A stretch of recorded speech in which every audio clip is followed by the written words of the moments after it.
Hey guys, thank you so much for all of the support and sharing the podcast and subscribing. If you haven't subscribed already, please, what are you doing? Subscribe. This helps me out so much so I can continue this. And I really do want to continue the podcast. I think it's so much fun. I get to have these awesome conversations with people who I feel like are like way out of my league. But if you have not followed me on social media already, it's at Jeff Gruby on Twitter, Facebook, Instagram. Go ahead and share with me your maybe your favorite podcast episode. That'd be a really awesome thing. And I think you're really going to love today's guests. All right. Take care, guys, and take care of yourself. It's about growing as a person. Your best is completely unique to you. Gallery view. Got it. All right. Hey, everyone. Thanks for joining me on episode 23 of Fuck Perfect. I'm here with Joe Yoon. He's a certified personal trainer, massage therapist, owner of JoeTherapy, influencer at JoeTherapy on Instagram and YouTube, and I think at JoeTherapy Official on Facebook. Yep. Newly found author, awesome book of Better Stretching. If you don't have this book, pick it up. It's absolutely amazing, and check out his resources on social media too. Joe, thank you so much for being on the podcast. No, thank you for having me on, Jeff. So to give people, I think a lot of people that listen to me probably know of you, or have seen you at least. To give people a quick bio or a cherry-picked version of you, what's your story? Like, what influential events happened in your life, maybe the Joe at 7 years old, that maybe led you to where you're at today? Yeah, so okay, we're going way back. Let's start it off. Growing up, I was always doing. I'll kind of start with the typical, like, started doing athletics and getting into more of that type of stuff, and then going through high school, continued that, and then I'll just kind of fast forward it because I could probably talk about this for forever. And then in college, I actually didn't do the greatest in college. And I think a lot of people think I did amazing in college because of the type of content that I'm producing and talking about anatomy and physiology. But I basically just skated through college and just barely scraped by. So when I graduated, didn't have a job lined up. Graduated with a pretty generic degree. So I was trying to figure out what I really wanted to do. And I always went back to kind of the athletics and going to the gym. So I figured I'd give my shot at personal training. So that's actually how I started kind of my passion as a career. So I started that back in 2000 and I think like 2011. 2000 end of 2010, beginning of 2011, and started to just work at a big box gym and get my feet wet. And then as things progressed, I got into massage therapy on top of that because I figured they related and they could both help my clients. And then that's kind of where I'm at today. That's kind of like the quick version without Yeah. getting into too many of the details. Uh, but yeah, started off as a trainer, went into massage therapy, and now I kind of blend the two together. Mm. Awesome. Yeah, it's interesting that you kind of think. I think I was just reading one of your interviews, and it was talking about like revenue streams. I was like, okay, work them out, then help them release. It's like Yeah, uh, kind of like getting the clients that you have, and maybe expanding what services you offer to them. And it's interesting. I was going to ask that question about how you got into massage therapy. Was it that you were more curious or doing things on your own all the time, or did you see a way that you could help benefit clients too by offering this unique kind of package where they get personal training and massage at the same time, or not the exactly. same time? Yeah. It's the latter, and I had this opportunity to go down to Florida and shadow someone who was a massage therapist and trainer, and he worked at a golf academy.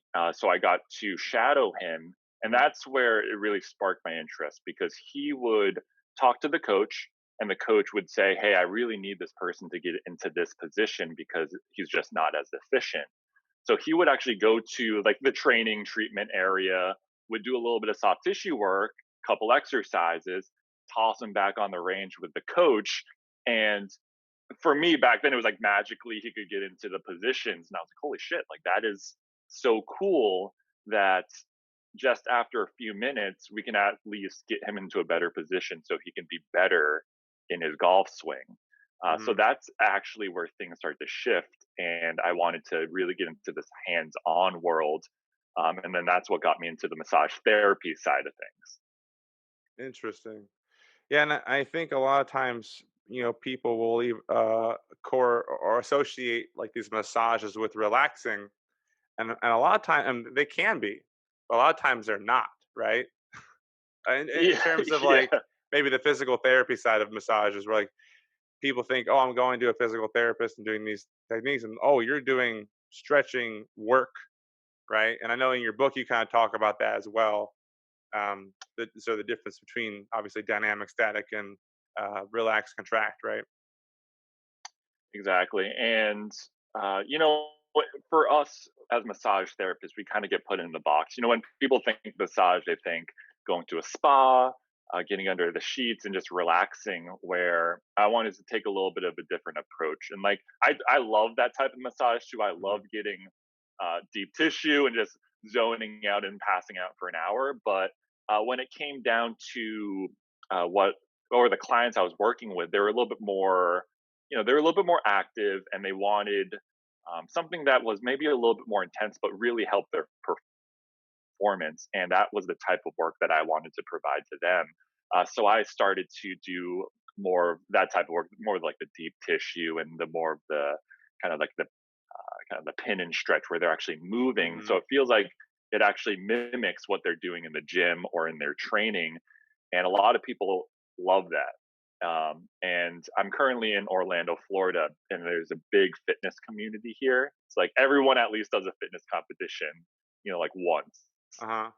And they really wanted that work done because they felt like it could get deep enough into their muscles, and then they could go train the next day.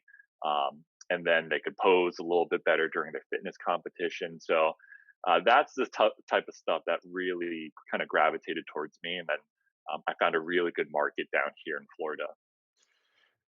That's interesting that you kind of talked about the just basically the recovery side, right? Like being able to perform better.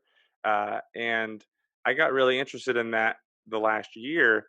And then retrospectively, you look back, you're like, oh, there are these sort of breadcrumbs that kind of led me here, right? Uh, Hmm. and for you, when you started out with obviously going to personal training and thinking kind of doing the exercise side of things, did you ever think in your wildest dreams that you back then would be like, I'm gonna have a massive following and book about stretching and basically Uh, recovery, right?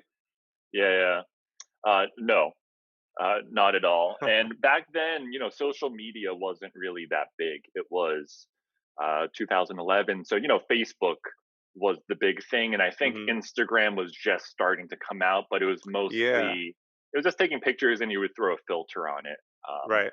I remember looking at my old personal Instagram Oh my page that god. I don't even think exists anymore.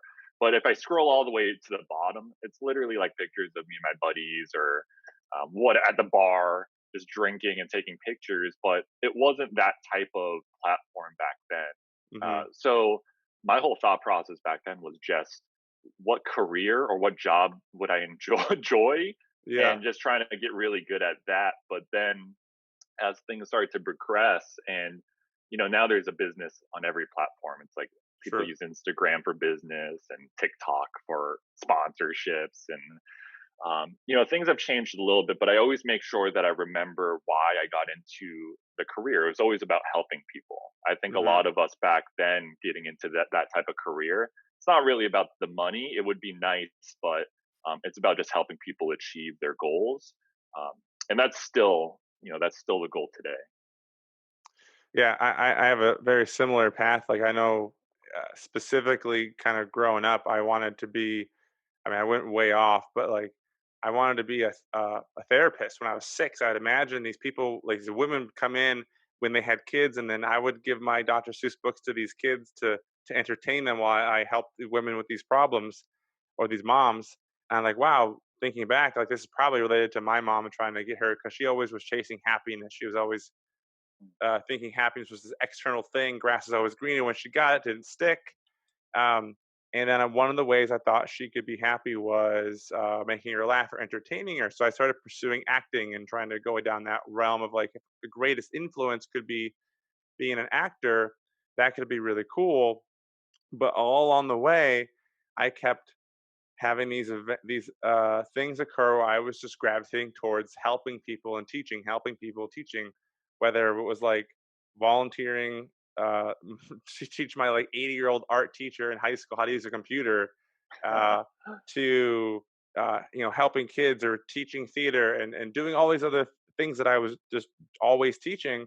I found myself just loving that and helping people get to point A to point B, uh, and try to bridge that gap so they can grow the most. And I know back in college, I also skated by. Like I didn't take it seriously, and I always find it very interesting. I think about this quite often. Is like I actually have a greater love for learning post college than I did Dude, same now. with me. Because now I'm just like I could pick up your book and finish it.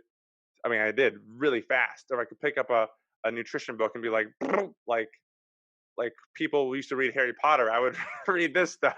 So um, I mean, obviously you have this like need to teach people or this calling to teach people like stretching and its benefits, and a lot of people have sort of started following you obviously on this journey. But what would you say to someone who hasn't bought in to the need of stretching yet?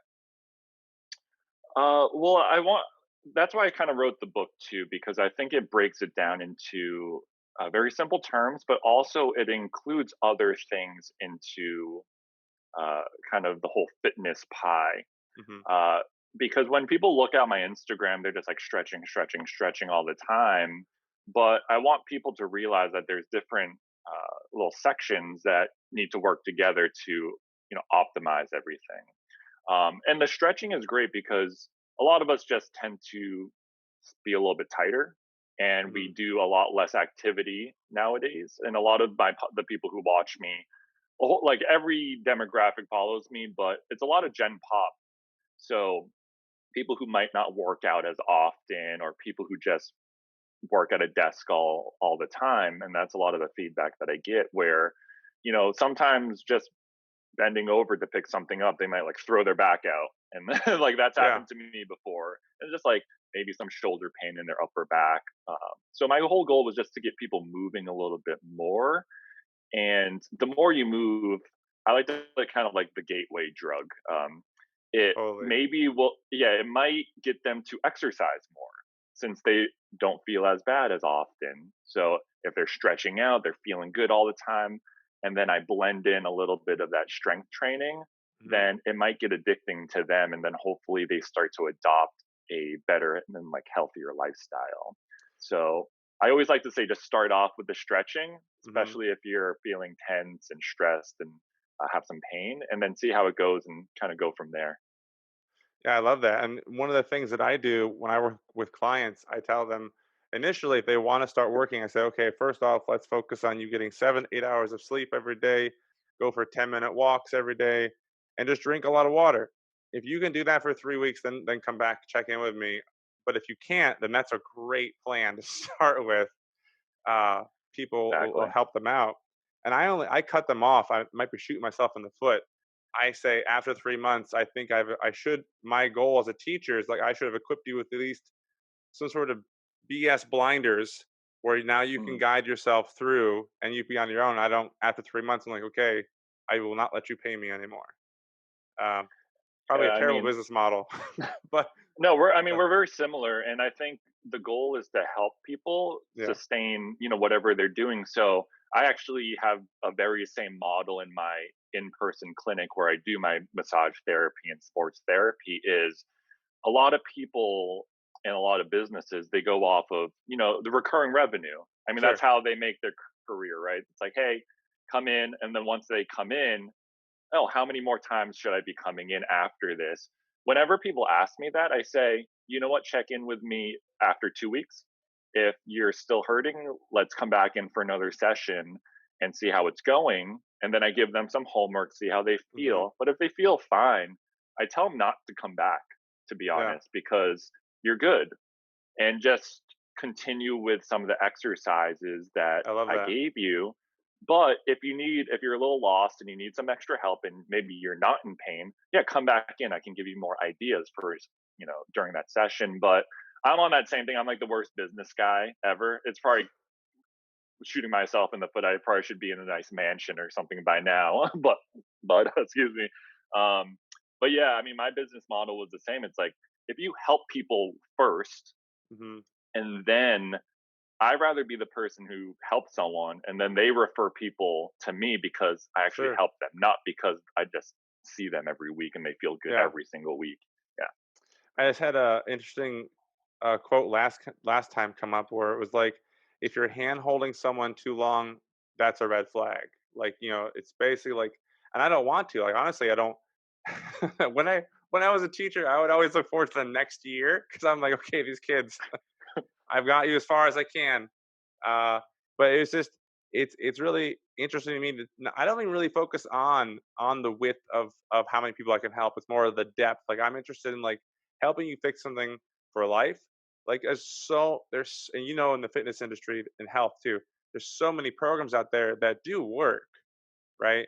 And it's like usually the problem is the person's consistency, and but the industry thrives on that, saying, well, the reason it didn't work wasn't your consistency. Is well, we have this new thing, this new shine, buy this thing, and then that doesn't work. So Yeah. they condition you to just keep confusing you and keep coming all this. I'm like, no, no, no, no, no. It's really simple.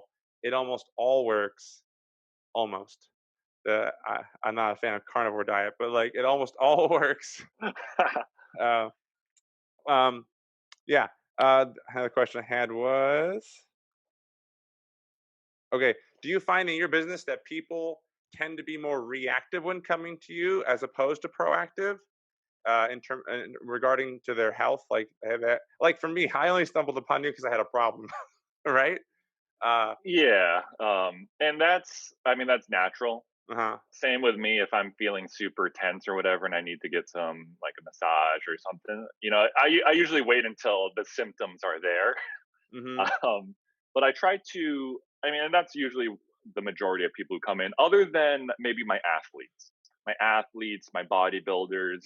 I think in those circles, they've learned that because I'm so active that, you know what, maybe I should just do a little bit of something that makes me feel good every single week so I can just keep pushing.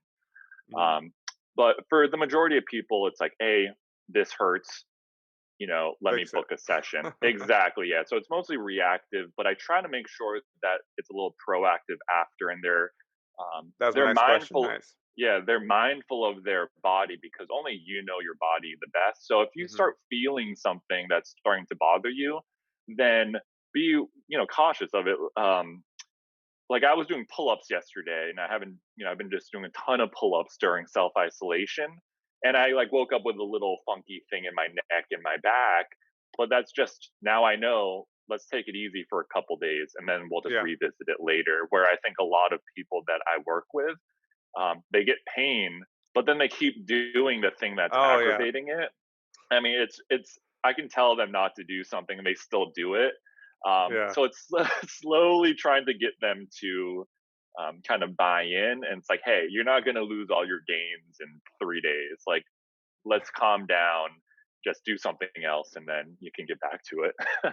Yeah. Absolutely. Yeah. I know there's a lot uh, of people that I've encountered where there's like this kind of macho bravadoism, and they're just like, "Oh man, if I'm not, I have to work through the pain." I'm like, "Well, I mean, I guess if you're getting a really big paycheck, maybe, right? Right. Maybe you have to, but in It's most cases, maybe not." What do you think? I didn't write this down, but what are your thoughts on like trackers when it comes to like HRV and recovery scores of like, hey, because I noticed for me, like, so I'm not an alcohol person at all. I just don't, um, mainly because I feel like it gets in the way of recovery and Mhm. like family issues. And like, I'm over it. But like in terms of like people that are wearing these trackers, um, like they'll drink and they'll recover, go down. I'll have ice cream one night and my recovery like just goes down. Like no, right? What are your thoughts on that? Like, do you think help people pay attention? Not necessarily step trackers, but just HRV, like recovery trackers. Yeah, it's interesting because back when it had to be like 5 years ago when I had a position in New Jersey. I lived in New Jersey for a year, and my boss at the time was, a pretty big name in the strength and conditioning field. And we were talking about HRV and how he would use it with his pro athletes. But back then, it was such like a novel idea. It was only the top people were using it. Hmm. But now, there's bands that go around your wrist and attaches to an app. And now HRV it's like a normal thing. And recovery is absolutely huge. I think recovery is more popular than actually working out now. It's like how good can you recover? That's like the Yeah. key now. If I And recover really good, maybe it'll trump the workout for me, and then I'll get abs by doing cryotherapy. so it's funny how things have shifted where now it's more we're more talking about the recovery side of things. Hmm. And the workouts are still popular, but now I feel like they're almost like equal now. I think it can be good and bad. I always like to look at the positives versus like the negatives.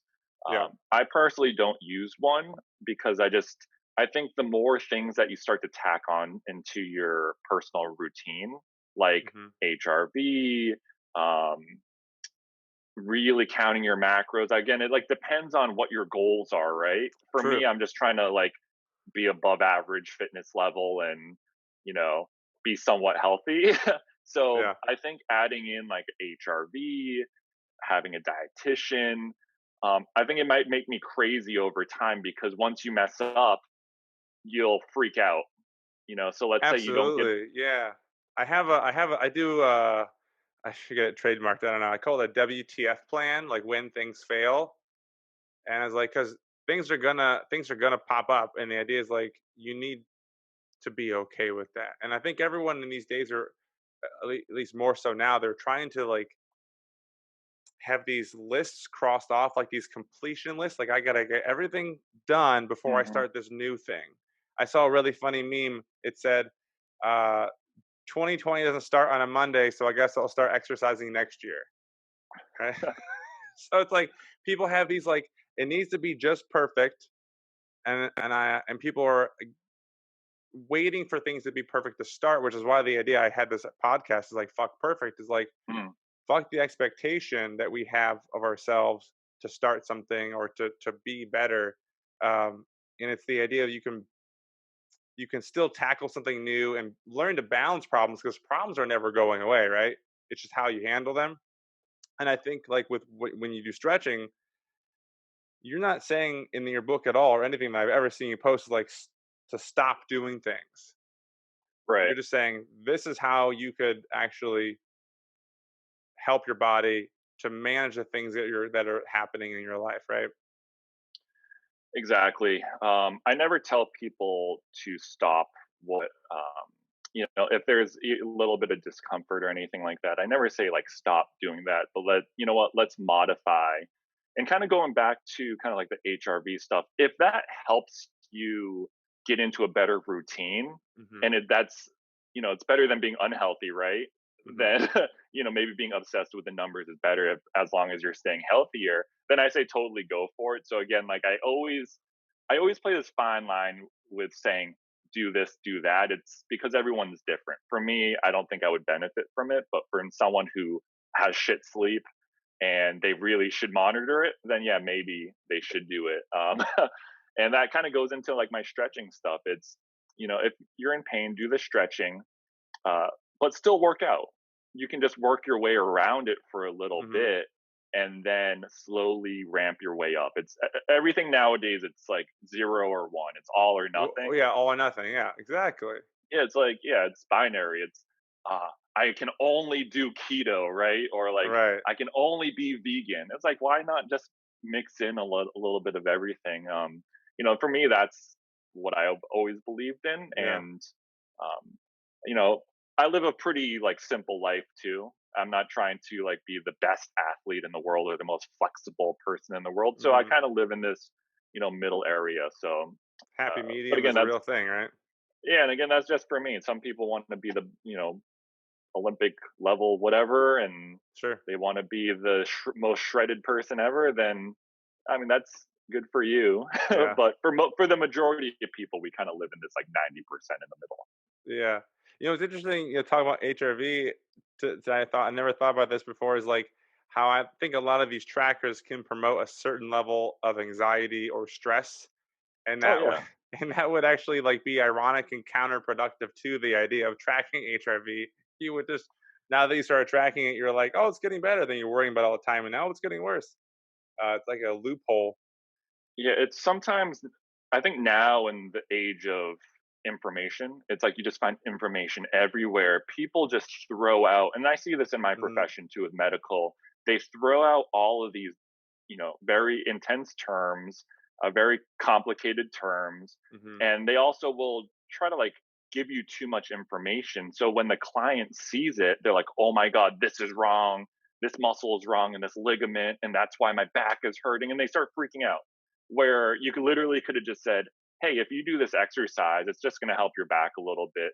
Sure. Maybe that's going to help you." And then maybe they do the exercise, they feel better, and then now they're not worried about their damn, ligament and muscle, and they will be less stressed. So sometimes, and that's Right. what I wanted to do. I think people overcomplicate things, and people also want to be Yes. known as smarter than the next person.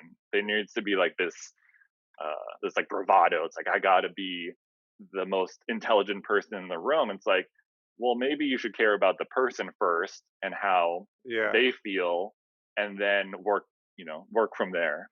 I encounter that exact thing a lot. I have people when I do have clients come to me, they're like, "So and so said this, my last trainer, my last person." I'm like, "Okay, well, that's fine. There's nothing wrong with them, but you're here now. There's clearly something not adding up. Let's just super simple approach." And they're like, "This is all you do?" I'm like, I understand. It's really simple, but just keep it up. Be willing to play scientist with yourself long enough to figure out what works for you. Because I can't stand these cookie cutter sweeping generalization things that say, like, for example, say keto is like keto could be great for some people. It could not be.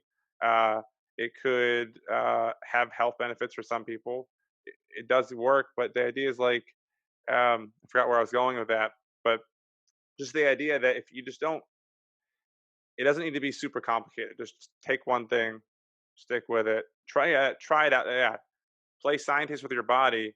Do it for 3 weeks. Does it work for you? Does it not? How do you feel? Because I don't even ask people what they weigh. I say, how do you feel? Like when you wake up. I mean, throughout the day, do you have energy? What's that like? What are your cravings like? What's your mood like? I don't. I never ask them about weight, but they always tell me, "Oh my god, I lost weight this week." But I Yeah, don't ask yeah. that question. So to get more on track, this conversation is awesome. Uh, in what part of your life did you? Can you talk about a specific example where you were seeking perfection and it was just causing too much harm or problems or setbacks, and you kind of switched to just progress? Yeah. Kind of going back to like the whole college thing, I didn't do the greatest. I was retaking courses. My GPA was really low. I got kicked out of my major senior year. And yeah, it was brutal back Oh then. god. But I was so damn young. I'm like, whatever. It's not that big of a deal. Like I'll get a job. Of course, like I didn't get a job after, other than Hmm. until I transitioned a little bit. But um, because of that failure in college, I felt like I had to do even better in my career choice, and at that Hmm. time was personal training. But again, it's really tough to be a personal trainer because I think a lot of people see online now and they're like, oh, these like online trainers are making millions of dollars, whatever. It's like, no, the reality, especially back then, was you just start at a big box gym. You're working for like zero money and you're just trying to pick up clients for like $10 to $20 a session.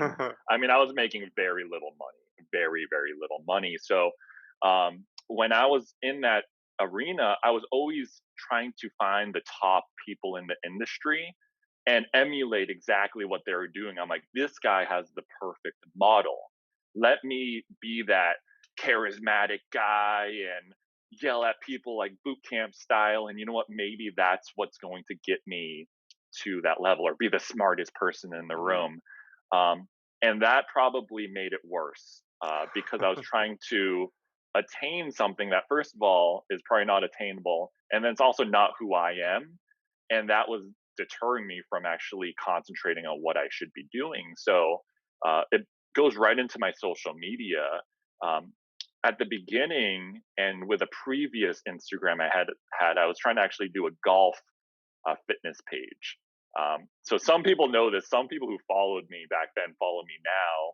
But I was doing this golf Instagram fitness page, and I was trying to be a little bit more like charismatic in it, and it just felt so unnatural. Hmm. And then when I went to my new JoeTherapy page and I started over, basically, I was just trying to be myself, and that made everything 10 times better. And I also grew a lot quicker because I think people who were watching me kind of just gravitated towards me on top of that. So having that perfection of I have to do what the top person is doing, Hmm. um, I took pieces of what they were doing, but then I spun it so it fit me. Gotcha. So, I mean, I didn't speak on Instagram on my main page, my main feed for instructional stuff for a long time. I did maybe two or three in like 500 videos. And then, like a year and a half later, I started to talk a little bit more. And that's because I just wasn't as comfortable back then Hmm. speaking on camera. And then once I started to do it, um, that's what helped. But if I started straight off by talking on camera, I probably would have hated it. But that's what everyone else was doing, so maybe I should have done it. But I just kind of knew who I was, and I eased into it. That's awesome. That's actually really beautiful too. It's and also beneficial because I mean I could imagine if you did succeed while copying someone else's style, the amount of like maybe emotional turmoil you'd be going through in terms of your head, like that you have to be this character Yep. to be liked, right? And Um, yeah, going off of that, like I'm sure you've met people online that you know, and you're like, oh, I follow this guy, and you might meet them in person, and they're totally different. And it's crazy. Like that's happened to me multiple times. I'm like, oh, I love this person, and like I would be best friends with this person, and then I meet them in person, and they're not even close to what I saw online. So yeah, it's like I feel like if someone saw me in person, I want them to be like, oh well, I kind of know you already, and you act exactly mhm. the same. I would hate it to be like all this uh, charismatic, like yelling at people, and then if someone met me, they expect that, and I'm not. So yeah, it takes a lot of the pressure off for you because people are watching you because of just who you are. Yeah, that's it's interesting you talk about like screaming in terms of like maybe personal training and stuff like because I like it. I like when I'm doing a workout and someone's like, "Come on!" like really getting me to go harder. But one thing I said I would never do. I said I would never get involved in actually personal training and group fitness. And then I think 3 months ago I did. Thing is, But for me too, like I love people. I love the yeah. instructors that are charismatic and yell at me, but I just wasn't that But yeah, person. don't do it. Yeah, So I started doing these classes, and someone was like, "Wow, I thought you'd be like you're always really happy all the time I see you. I thought you'd be like kind of like really ecstatic or maybe energy bouncing, like maybe like, I don't know what do you call a cycling instructor." I'm like, it's like or a spin instructor. I'm like, no, I'm really just calm, and I watch you do the moves, and I'll correct you, and I'll say good, and it's really for I'm probably giving off really low energy, but I'm just okay, good, okay, fix this, good, all right, right, cool, and that's just what I am, yeah, and I feel like that's really boring, but I rather it be that because I thought to myself I could be that like person that yells or you know gets people motivated, like, but that I couldn't keep that up. You couldn't yeah. I keep that mean, up. it's so unnatural. So I rather just be comfortable all the time. Yeah. No, that's a great segue into one of my questions I had real quick. Is that I think I was thinking about the idea of like you're talking about stretching. You're talking about when you're growing your business, kind of going outside your comfort zone, messaging people. I mean, you talked about in one interview about how you just kind of messaged people in the beginning and made these connections, and it was that simple. And that's kind of how I even got to you, just messaging you. And you talk about stretching and comfort, and I was wondering if your life almost had this theme of going beyond your own comfort zone, because that's sort of what stretching is. Can you maybe does that ring true for you? Yeah, I mean, I think it's very similar to kind of like stretching and fitness. It's you do something that you're not used to, Hmm. but then over time you get really good at it. The same thing with kind of social media. I think people start off, and social media is so much different now because there's this like there's marketing and people use it as their business now instead of just for fun. Um, but people, especially professionals, they won't go on social media because they're so uncomfortable doing it. They're like, people are gonna think I'm stupid, and you have to get over that real quick. Yeah. Especially when people are just messaging you nonstop, good things, bad things. You just have to kind of ignore it as best as you can. Um, but yeah, you have to do something that's a little bit uncomfortable to get comfortable at it. And in my progression, it was social media. It was Hmm. talking in front of a cell phone by yourself all the time, putting up videos and making sure that what if someone says something bad about it, like it won't hurt you as much. Maybe use it as constructive criticism.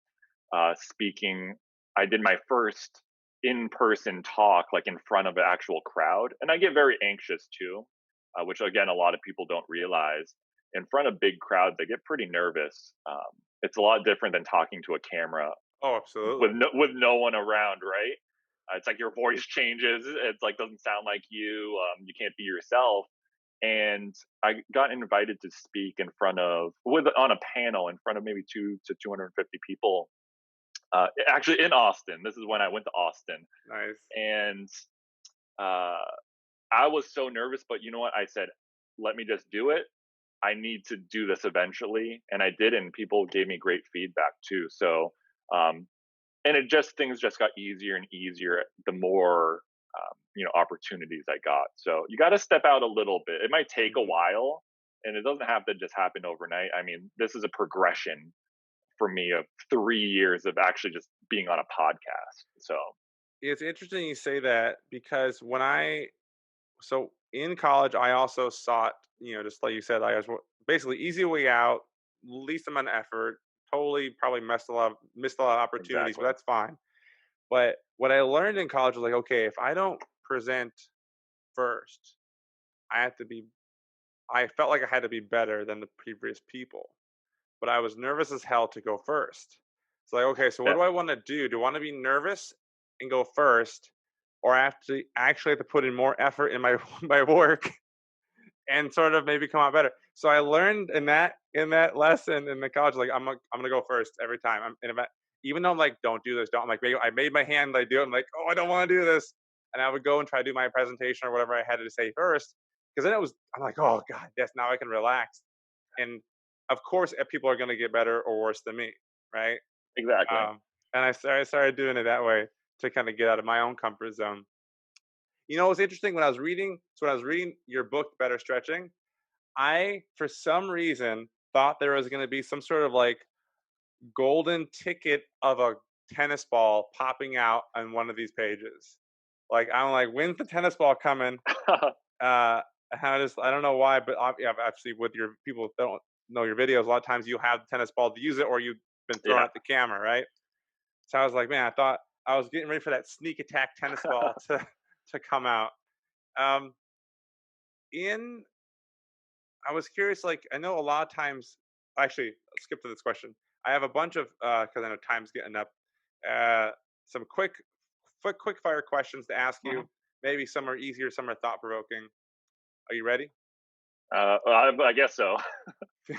No, I cancel this podcast Yeah, right now. yeah. No, I'm done. Click. Yeah. Favorite fruit. Ooh. See, I hate these because then I'm like, I'll pick What? something and Oh, then. let me rephrase. I'm my bad. One of Mhm. your favorite fruits. Um, right now I'm. Ooh, fuck. See, this is like.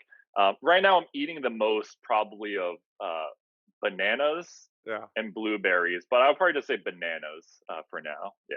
Nice. Same, same. Plus, it's also weird with quarantine season. So, um, Yeah. favorite one of your favorite vegetables? See, I hate vegetables. Probably spinach if I had to pick one. There you Oh, go. oh no, no, asparagus. Asparagus. Really? That's Yeah, yeah, interesting. Every time I think of asparagus. asparagus, I think of the movie Elf when they talk about like a little asparagus family and someone feels awkward because his pee smells funny.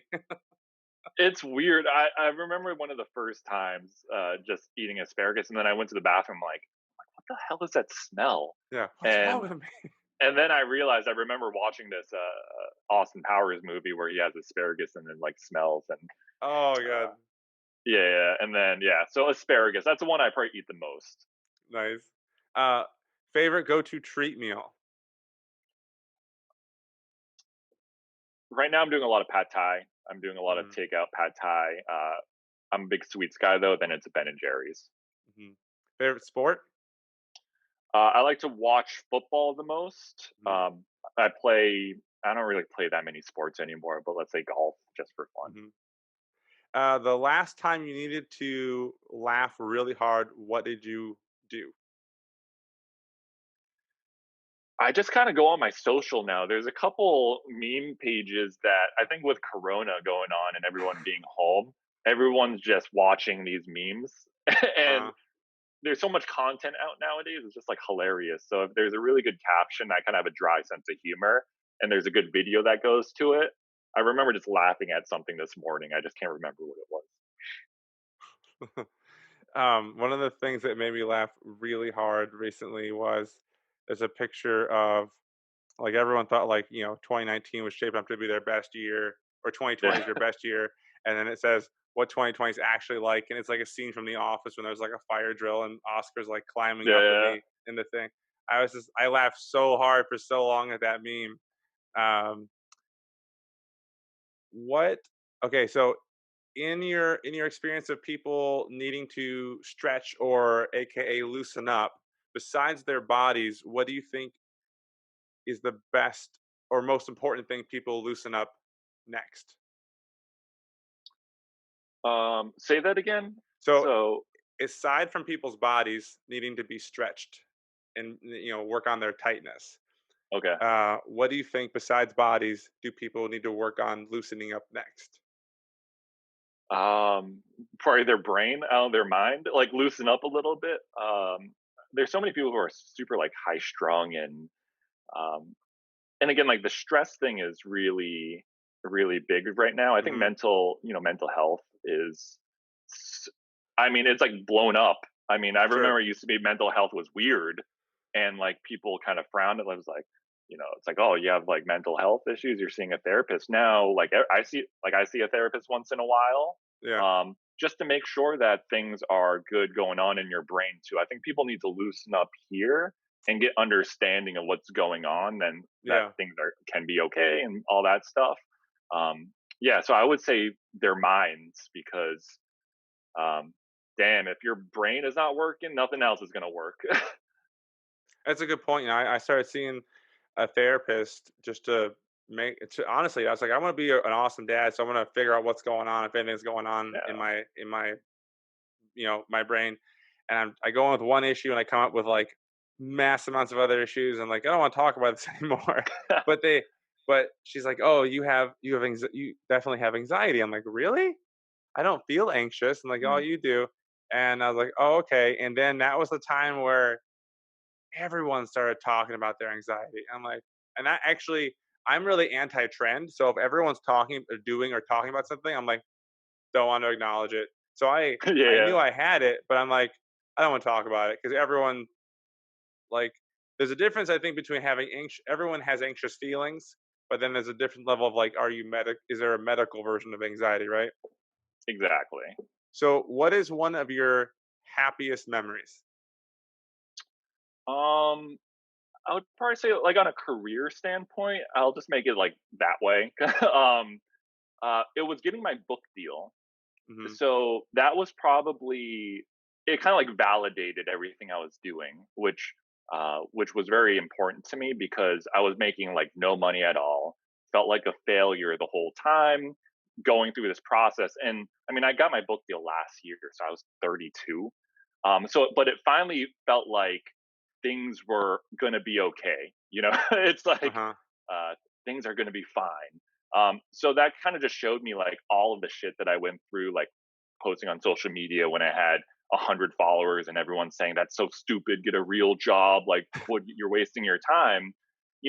Kind of going through that progression to being like, hey, someone's willing to produce my book for me and pay me Mhm. for it. That felt I was very happy that day. And then I think the confidence has just made it way better because I'm like, hey, people actually want this stuff. Yeah. So I mean, that was huge. Yeah, and have you seen that meme where it's like teachers saying, "Hey, YouTubers or whatever aren't a real job," and then the meme below it is now they're essentially YouTubers because they're streaming video and stuff. I think people back then, when it was only like 5 years ago, when YouTube was, like it's always like get a real job. Like, what are you doing Yeah, posting oh, you're still doing that? And like in my brain, I'm like, maybe we're the dumb ones because we're not on YouTube crushing it because right. everyone has the opportunity to do it, but we Mhm. have this like thing in our heads saying it's not traditional. And I think we kind of fall into that because we're not millennial, we're not super super young, um, so we don't think that way because we still grew up in an old fashioned like, got to go to college, Yep. finish high school. If you don't finish high school, you're a loser. Got to go to college. If you don't graduate college, you're a loser. You're a loser. But now it's like people just want to go through high school and then become an entrepreneur. So things have changed so much now. Absolutely. It's really wild to me. I think even when I was back and I was a teacher and people are watching, I think, some top Minecraft people and Mm, then after leaving teaching and Twitch was happening. I know I have the younger siblings and I was telling my dad, I was like, look, they this is a much harder route to go. If this is where you go, like you're in business for as you know, your business for yourself, you have to come up with your own plan, you have to market, you're like working a ton.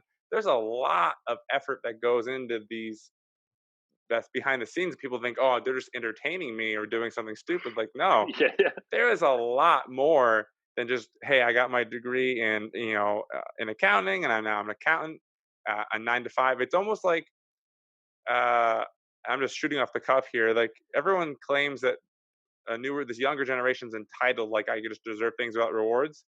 But the older generation, and the tail end of us as well, is like, oh, I'm entitled to a job. I did my college. Give me a right. job. Give me a job and pay me well, and I'm gonna be here. And my parents were like, well, you have to stay at this one place for 30, for 40 years. They'll just treat you nice. I'm like, that's a that's gone. you Yeah, know, yeah, it's totally that gone. doesn't work like that anymore. So it's almost like that 9 to 5 was an entitlement for them. Like, hey, I did my job. Now I'm entitled to come home and not do a job.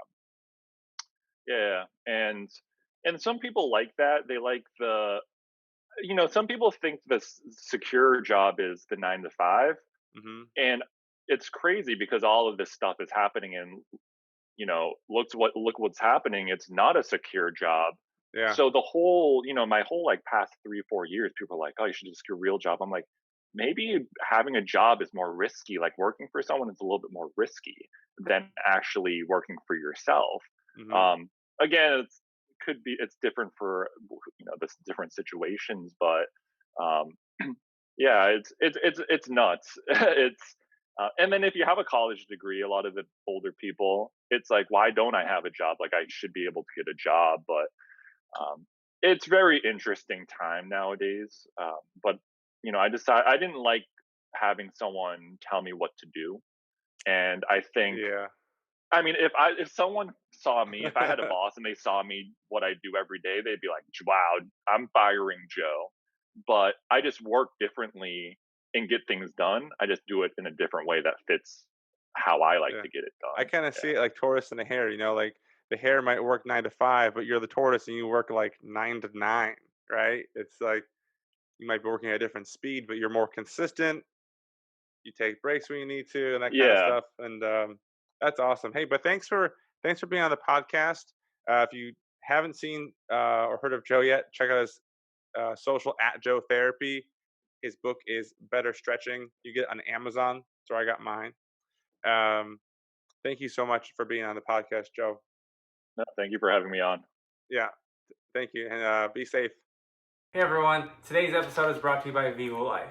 Now we all know how important protein is to maintain an optimal diet. And me, I'm a busy dad of 2 little kids, and as much as I want to get all of my nutrients from whole foods, sometimes I just can't manage to make that happen. And I absolutely need the best quality foods so I can recover from my workouts and sustain my energy so I can show up and be the dad that I want to be. And that's why over the years, I was on a quest to find the healthiest and cleanest protein powder that I can use after my workouts. So what I do is I mix a scoop of Vivo Life Perform in with my post-workout recovery meal, which is oatmeal, blueberries, flaxseed, and it tastes amazing. I love it. So not only does Vivo meet the criteria I need, it also is environmentally friendly as well. It's 100% plant-based protein, and the flavor is extremely smooth compared to other protein powders I've tried out there. Part of the reason is they use fermented protein, which is the healthiest protein that you can have for your digestive system, especially mine. On top of that, it has amazing ingredients like turmeric, ginger, and reishi mushrooms. What's so freaking awesome is that Vivo Life stands behind their product, and if you don't feel the difference in 30 days, they give you a full refund, no questions asked. So I get it. We're all unique. We're all different. We have different preferences. You be the judge yourself. Go to vivolife.com, and at the checkout, use the coupon code PERFECT10 for 10% off your first order. And by the way, my favorite flavor is the banana and cinnamon.